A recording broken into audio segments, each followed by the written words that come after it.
Welcome back to the channel, Red Bull fans. Today I had the pleasure of talking to New York Red Bulls two-striker Tanner Rosborough. Tanner hails from the Pittsburgh, Pennsylvania area, and this season before picking up a sports hernia injury, scored 7 goals for the club. Well, now he's back for the playoffs, and the New York Red Bulls 2 host Carolina Core this Sunday under the lights at Montclair State University in the first round of the MLS Next playoffs. Hope you enjoy the video, like and subscribe, and see you back here for more content going forward. Welcome back, Red Bull fans. Today we are joined with New York Red Bulls homegrown striker Tanner Rosborough. Tanner, how are you doing today, brother? Doing good, Dan. How are you? I'm doing well, man. I think we talked about it just a bit before we hopped on. Giants are back, so I'm happy as can be. Um, Hockey is starting, as you can see by my hat. Devils are off to a good start. They play tonight as well, so I can't be happier. So, but let's talk about you, man. This is about you. I like to start these kind of interviews off with some icebreakers for the fans to kind of get to know you better. So, let's just start off with something easy. Where are you from? I'm from Pittsburgh, PA. Pittsburgh, PA. I mean, from my perspective, looking at it, doesn't seem like Pittsburgh would be a big soccer town, even though I know they got the Riverhounds down there. Yeah, I Riverhounds. I know they got the Riverhounds down there, but just, how did you pick soccer over like hockey or like football or like some of the other bigger sports? I mean, honestly, it had a lot to do with my neighborhood was a big soccer neighborhood. My older brother played soccer. So, I mean, I was just always playing soccer in the backyard with him and his friends. And, I wanted to play football a little bit. I'm I'm glad I didn't Yeah, because those hits are crazy. yeah. But yeah, I mean, it was just, I grew up in a big time soccer area, so I think that was a big thing for me. All right, well, I might know the answer to this next question, but what's your favorite non-soccer team? Ooh, I mean, I got to go with the Steelers. Yeah, It's my got it. Hey, squad. hey, Aaron Rodgers. Aaron Rodgers? Yes, sir. Hey, Yeah. Pittsburgh making the playoffs? What are we looking at this year? I mean, it's looking pretty good right now. The AFC North is weak right now, bro. Mm, So hoping for gotcha. that one seed, but Yeah, I mean, not stretch it too much. yeah. Um, what's the most recent movie or TV show that you've watched or currently watching? Ooh, what did I just watch? Right now, I'm watching a show on Netflix called The OA. Okay. Kind of, So yeah, just give us a brief description. it's tough. It's a weird one. It's Okay. Aiden Jarvis put me onto it, Mm, but it's low key about like these people who have gone through like near death experiences and like they like came back from it and like developed powers and stuff like that. So hold up. Did he say that? He might have said that to me. I'm kind of remembering. He might have said that as the same TV show that he was watching. So I'm gonna have to go look that back. But if you're suggesting it now, then I definitely have to go check it out. So, what would you give a rating so far? I'm gonna give it like a 7. It's one like I'm still in the first season, but like Hmm. you gotta let it play out a little bit. It's a Gotta slow have some. burn. It's a slow one, yeah. Okay. Next question is it's a weird one. I got this from the NHL Combine. Some teams asked this question to some of the prospects. Don't know why, but what's your spirit animal? Ooh, spirit animal. That's low key tough. I'm gonna go with like a jaguar. Okay. Why you pick a jaguar? That's a big cat. Jaguars are cool. I mean, jaguars, they're fast, and that's always been my thing. So, and I actually made an Instagram username back in the day with jaguar in it, like Jaguar Speed Soccer. It was so. I mean, that's got to be my go-to. Hey, there you go. A little backstory there. I only asked that question because I remember 2 years ago, it came out that Tij Ginla from the Utah Mammoth, during his interview process, he said his spirit animal was a Pegasus. So I thought that was very interesting, very out of left field. So Mm. I mean, personally, I growing up had a snow leopard, like Mm. a stuffed animal. So snow leopard has kind of been like my go-to animal. So, I like that. I like we're that. both into the big cats. So there we Yeah. go. Um, if you were only able to have one meal the rest of your life, what meal would that be? Mm. It's got to be some type of pasta. To be Okay. honest, I don't know if we're counting just like any version of pasta here or what, but Let's just say you have to pick one version of pasta. So it's not too like generic.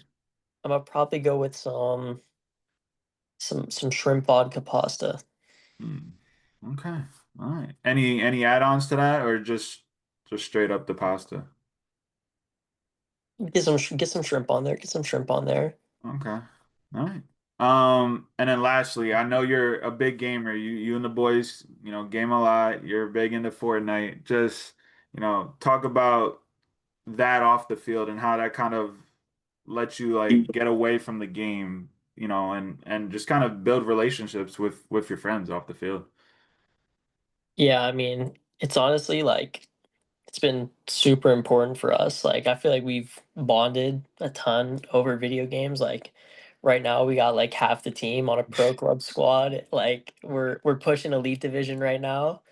So we're balling, but yeah, I mean, I think it's super important. Like gives us all something to do really. Like, it can be a bit boring outside of soccer because you don't really know what to do. So I think it's been a big thing for us.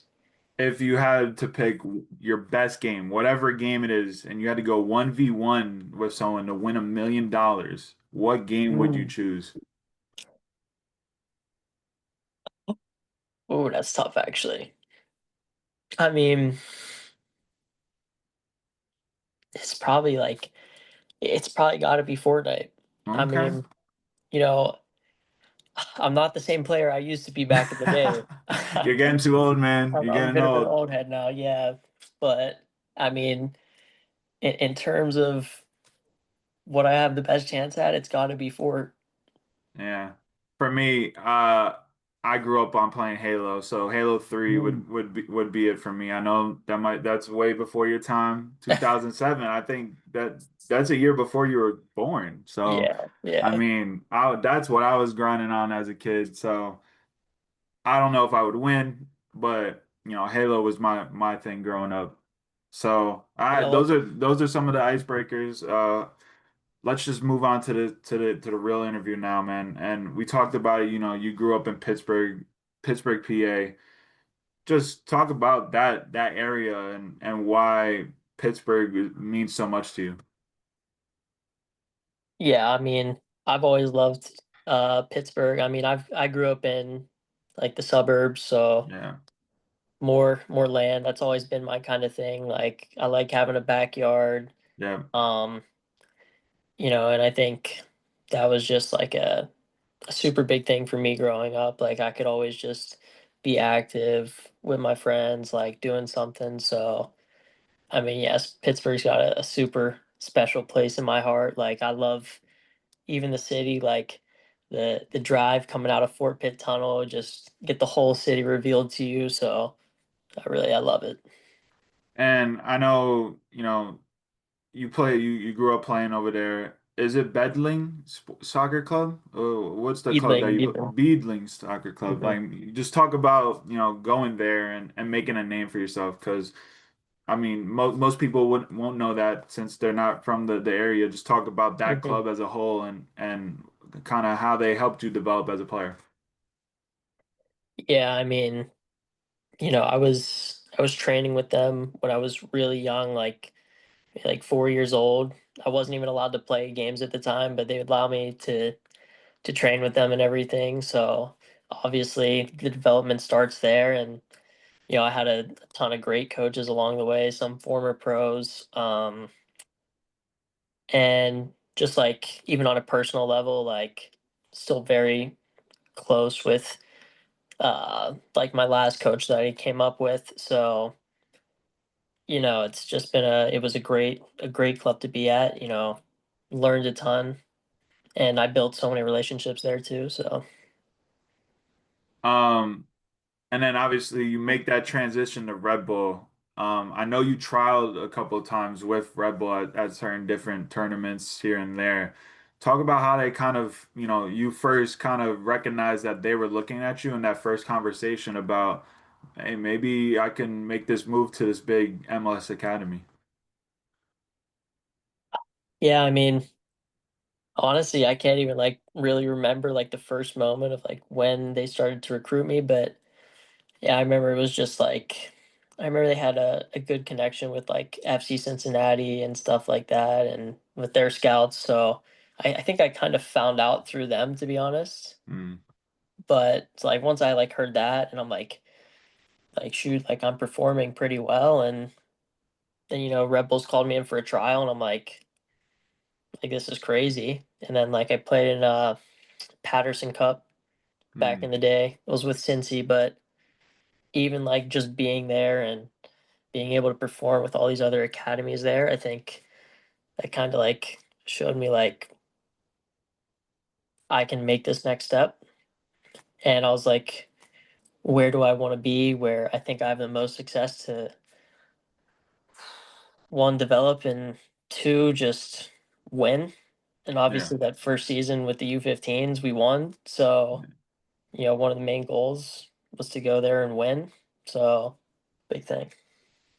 We'll get to that U15 season in a second, but you obviously make that decision to go to Red Bull.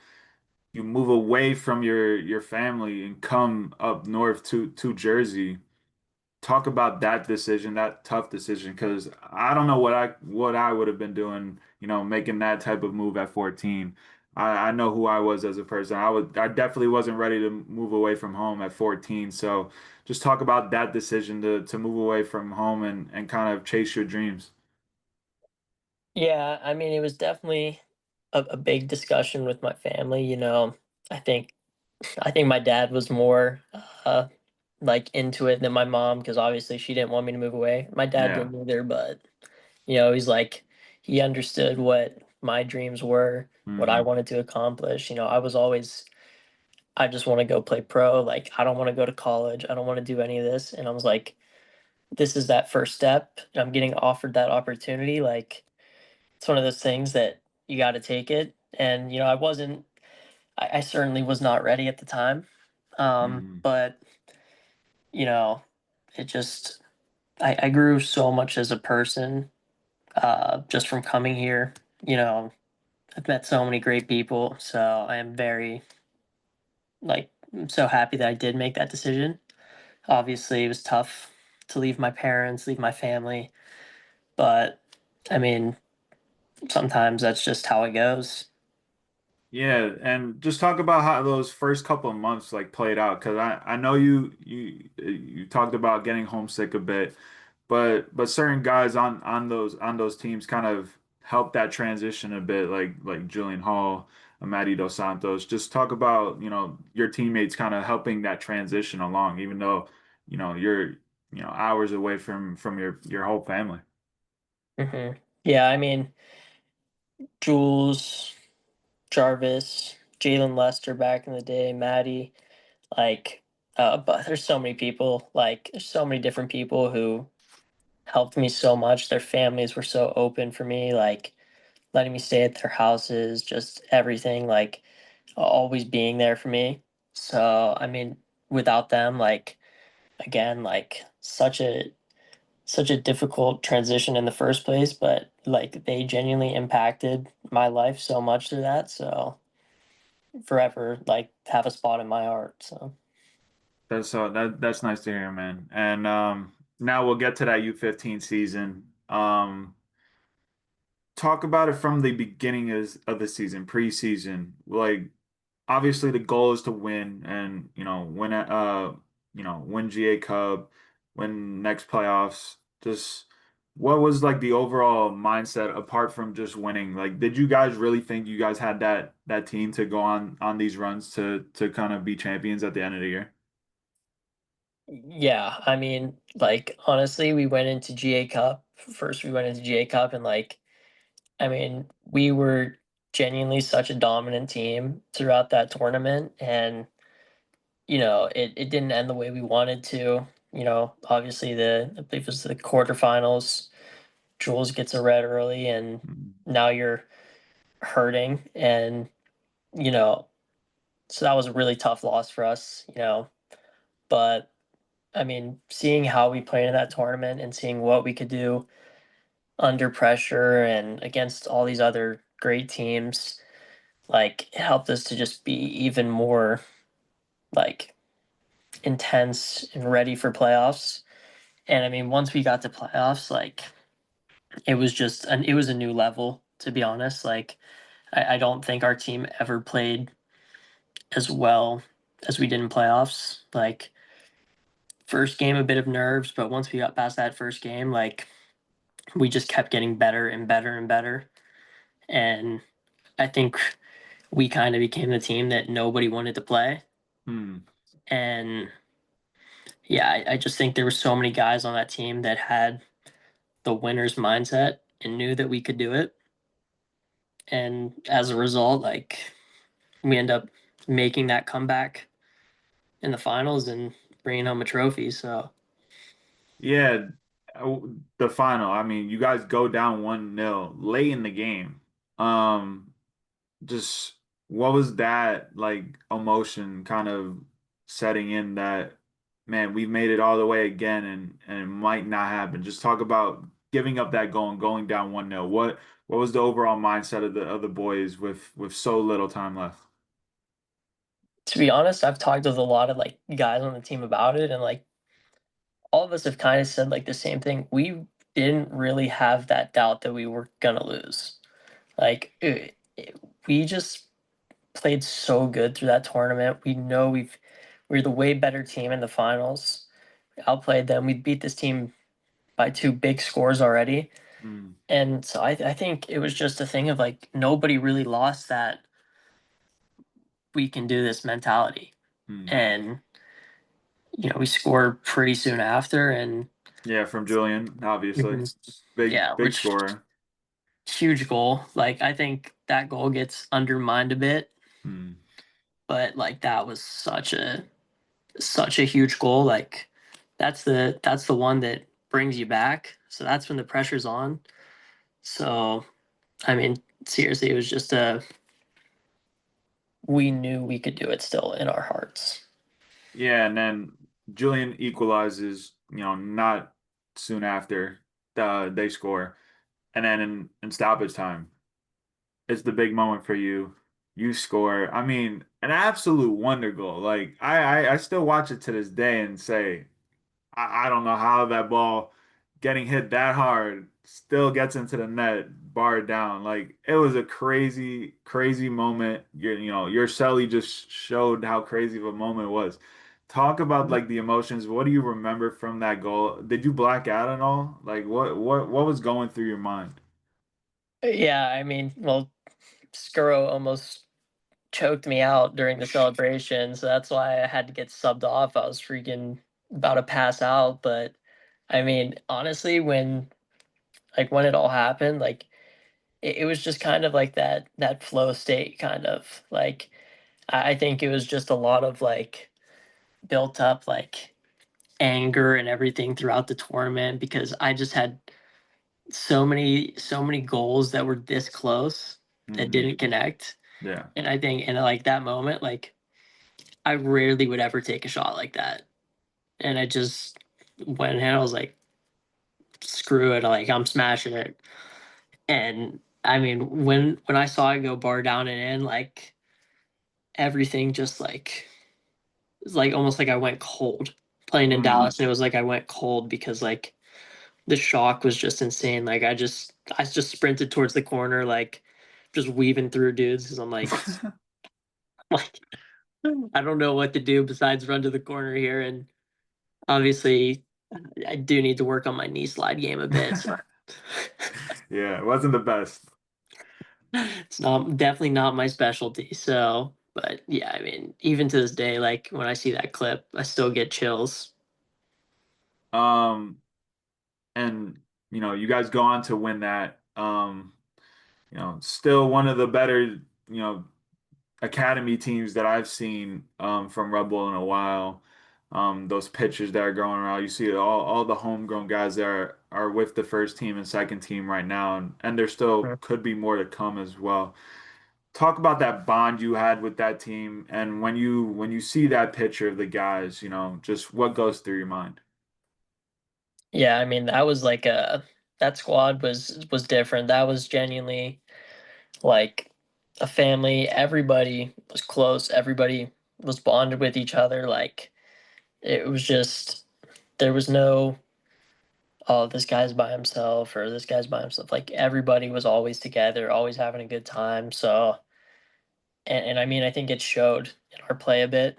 Like I mean our pressing was just was just unreal, like how together we were. And I think that just comes from a level of off the field love for each other. So yeah. And you take that one high and then go to another high and you find out that you're signing, your homegrown deal with Red Bull.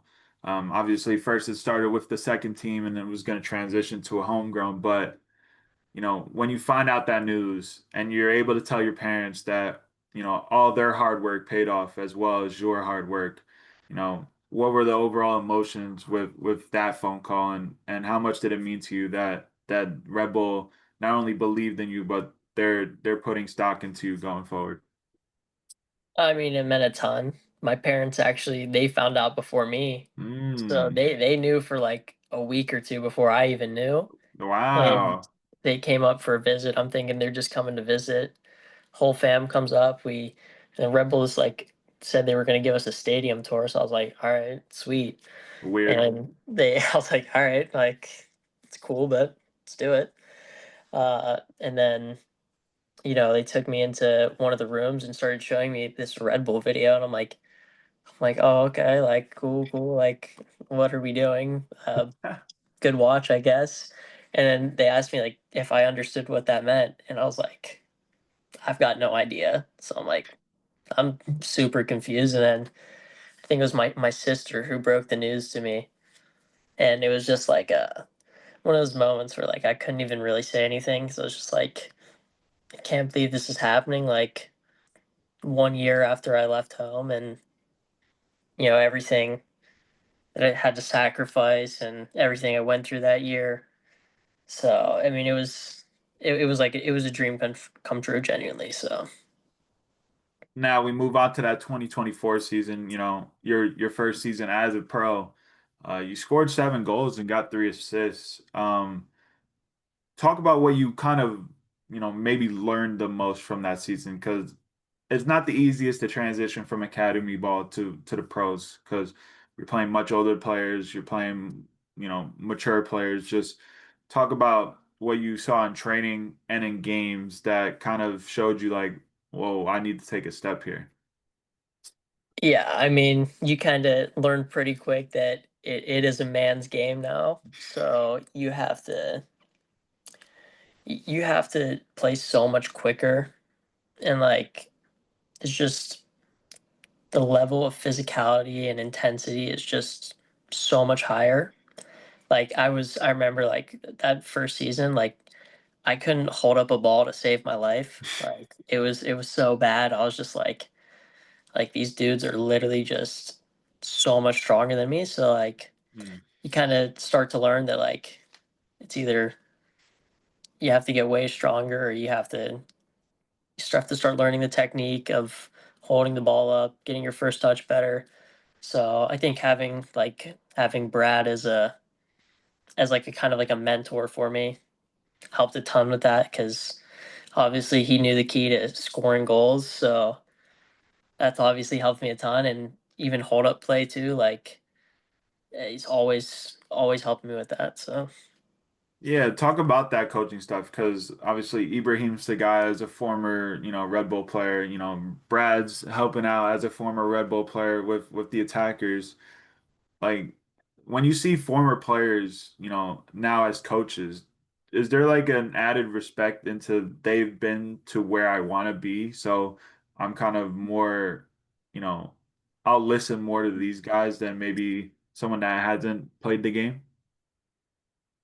Yeah, I mean, I think it's like you definitely respect it and like you understand how good these guys were. Um, but honestly, like, you know, have such like a close bond with them to where it's Mm, like obviously end of the day, you have to remember they're still your coaches, yep. but like it's like a friend type of bond. Mm, So I think that too, like it helps that what they say come off in a more positive way. It helps me to want to listen to it more. So yeah, I mean, learning from them, and I wouldn't say like that if it comes from a different person that I would take it mm, differently. mm, Obviously, I'm sure someone who plays pro has even just a bit more insight, mm. but there's still so much to learn from like a guy like Guti, Miggy, even our goalkeeper coach. Like, there's times where he gives me advice, doesn't even play as a field player, but like still just like these small good things to add into your game that can really be a game changer. So That's good to hear. Before we get to this season and where you guys are at this year internationally, you've been getting recognized with these youth teams along with a couple other of your teammates as well. When you go from a Red Bull team to now you're playing with the youth national team, the best U15 guys, the best U16 guys, best U17 guys, just what's that transition like and their style of play opposed to a Red Bull style of play? yeah, it's very interesting because obviously like some of these guys can be younger, some just my age, but there's a lot of talent there, and it's different to see like these players who don't play a Red Bull style of soccer. Like we're such a pressing team and all that, and then some of these guys are just more super possession based, not really pressing. But it's definitely good to see. It's definitely good to see like where you're at with that. Like how good are these guys? What do these guys do well? What can I learn from them? So um, it's been a really good experience, really good experience. And it's also like great connections, like getting to know all the best players in the country at your age. So When you look ahead, U17 World Cup is coming along. I don't know if you will be called up for the World Cup itself. I know you just came back from a camp yourself with the U17s. If you do get that call and you are able to, wear the stars and stripes at a U17 World Cup, what would that, recognition mean to you? well, I'll be honest. I don't even know if I'm supposed to reveal this, but like I didn't make the roster, Oh, so okay. obviously that one hurt a bit. Mm, But I mean, fortunately, that's just how it goes sometimes. mm, Bad timing on an injury that hurt me for sure. yeah. But get to play in playoffs with the guys now, so I'm just looking for let's get an MLS Next Pro Cup now instead and move on. That's all can really do about it. So as much as it hurts, I am excited that I get to play in playoffs now because I mean obviously that's where I've spent most of this year with this Yep. team, and this is like much more of a family to me. So Mm. I'm super excited to play with them. All right, so let us move on to this season. I mean, you guys finished first in the Eastern Conference. You guys are one of the best offensive teams in the league. What kind of improved throughout the offseason that kind of led to this change? Because last year, you missed the playoffs after making it the year prior. What was the talk around the group to kind of get back to, the standard of things and make it back to the playoffs and even go a step further and be the number one team in the East? Yeah, I think it was a lot because it's just like so we had so many young guys play last year, and I Hmm. think it just helped our development a ton for this year. And I think it helped us to really be ready for what we were coming into this season. And uh, obviously, not making the last playoffs last year, like nobody wants to not make the playoffs. So I think just seeing that and feeling that also helped us to have a little bit more of a hunger this year. Obviously, we've had some good guys come in, Nevi, Andy. Um, so I think there's making we're developing a lot and bringing in good guys, and we're just becoming more connected.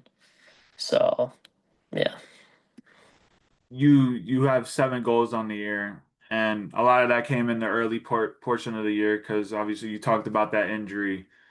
You know, what was the injury? Just explain it to people that might not know and kind of talk about that rehab process because it seemed like it was a real grind for you to get back. yeah, no, it was definitely a grind to get back on the field and working through that, trying to push through every day to heal up. So what the injury is, it's called a sports hernia, Hmm. and it's basically just a lot of like inflammation in like my hip, uh, groin, uh, kind of that area, like oblique Gotcha. area. Yeah. So just so many like different muscles were being affected by it, and so the pain can be in one spot one day and then in another spot the next day. So it was a very tough one to rehab because it just can come from anywhere, and some days can be I can feel great, and then some days I'll be in a lot of pain. So it's just it's one of those ones where mentally you just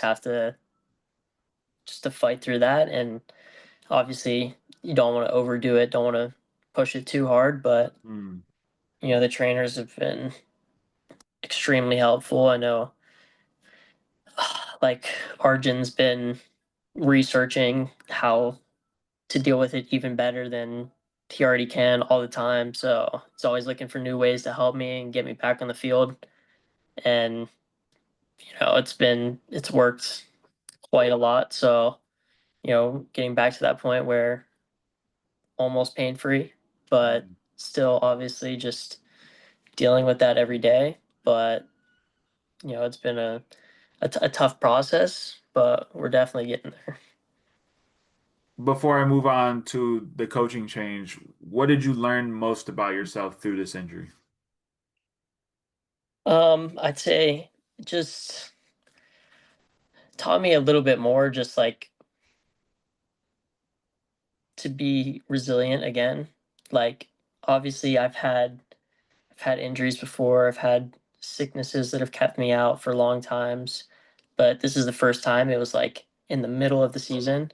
So Hmm. you're in your some of your best form, Yeah. and then you just get completely just knocked over by an injury, and it's like shoot, like now you come back and you're not what you were before you got injured. Yep. And so I think it's just that process of like just every day trying to get a little bit better and try to get back to that form that I was in. But yeah, it's definitely a very tough one.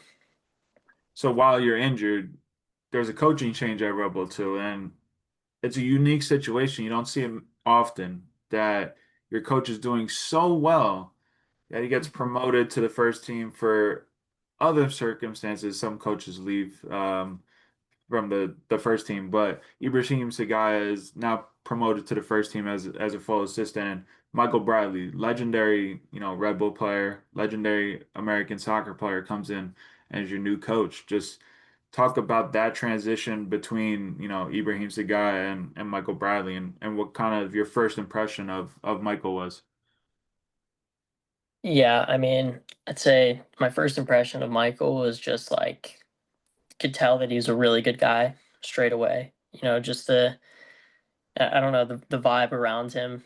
I mean, you can just kind of tell with some people, and I'd say that like having his positivity has been a very beneficial factor to us. His experience, um, obviously him and Ibra have had a lot of similarities in the way they like to play, but they had a few differences. So, um, it was tough at first adapting to Michael's system, and we had to get used to it because, obviously we go from, you know, we have a system that's working really well already, Yeah. and now we switch that up.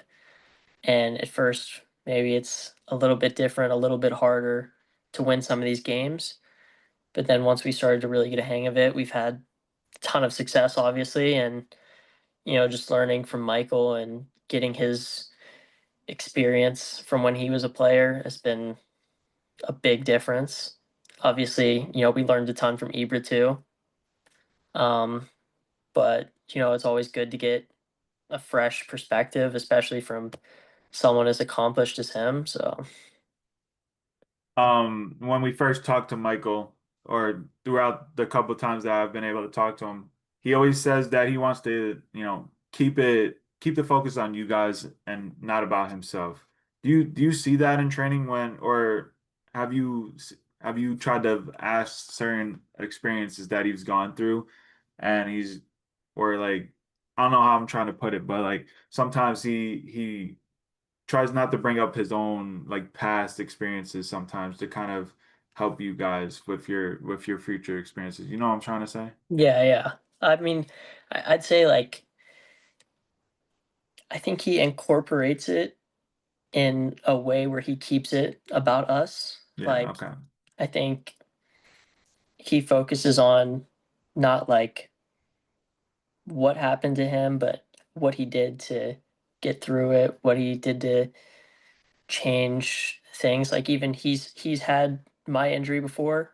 Yeah. So obviously having that support and knowing that my coach understands like what I'm going through right now, and uh, he understands that it's a tough one to process and go through. And I think just having that bond through that was big for me and kind of helped me a bit to mentally get through it.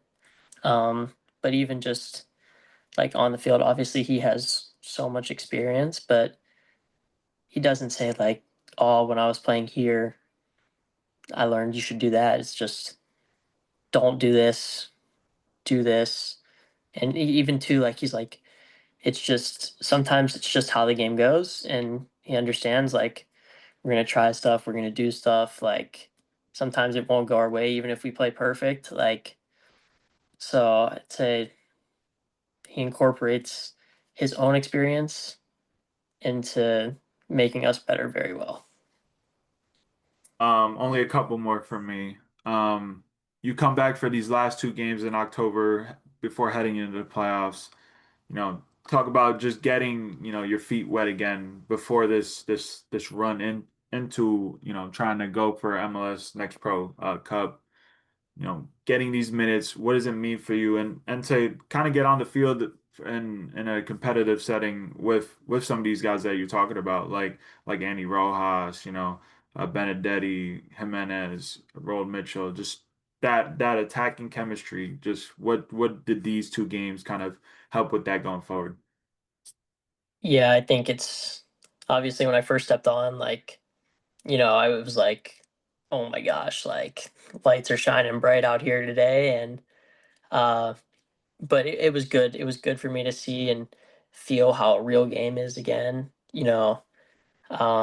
I think, I've had some scrimmages since then. So I think that's been helping me as well too. Like just to get kind of my understanding back a little bit. And yeah, I mean, getting to play with the guys again, obviously too, is just it was a great feeling. Even if Yeah, I don't think I had great games at all, like, but just like that feeling of getting to play again was like just so good to have that. Like I was so used to just watching from the stands and you know being a supporter at that Yeah. point, and uh, so it was great to get back on the field with the guys.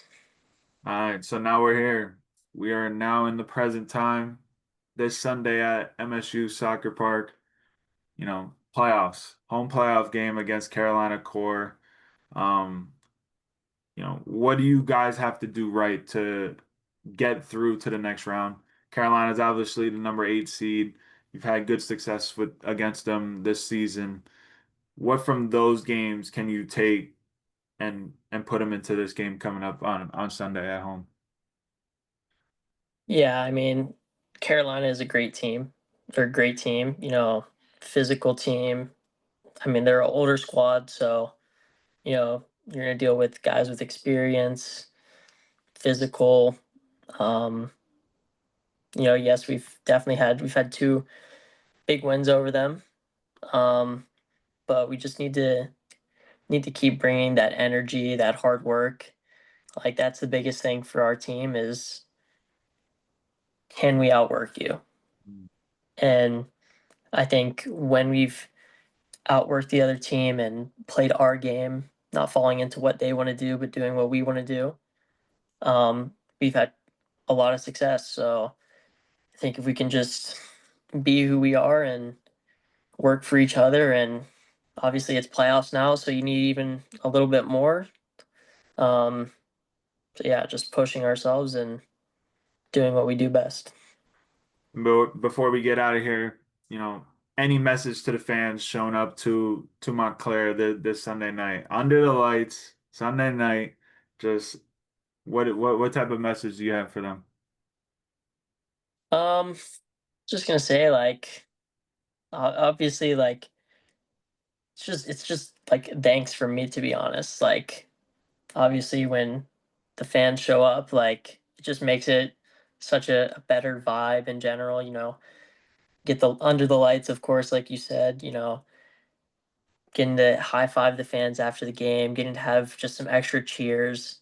It doesn't seem like it makes a huge difference if you're just you as one person, but you know, just having all those people there is is a game changer for us. And at home this year, we've been very good, and that's part of the reason why. I mean, we have great fans always there. So yeah, we're excited to see everybody, and you know, hopefully we can pull out the win for them and keep them excited. Well, Tanner, I can't thank you enough for taking the time out to talk to me, man. Glad you're back. Glad the playoffs are here, and hopefully you guys can go on a run and lift some hardware in a couple of weeks. So I'll see you on Sunday, and best of luck the rest of the playoffs, man. Of course, thanks, Dan. See you then.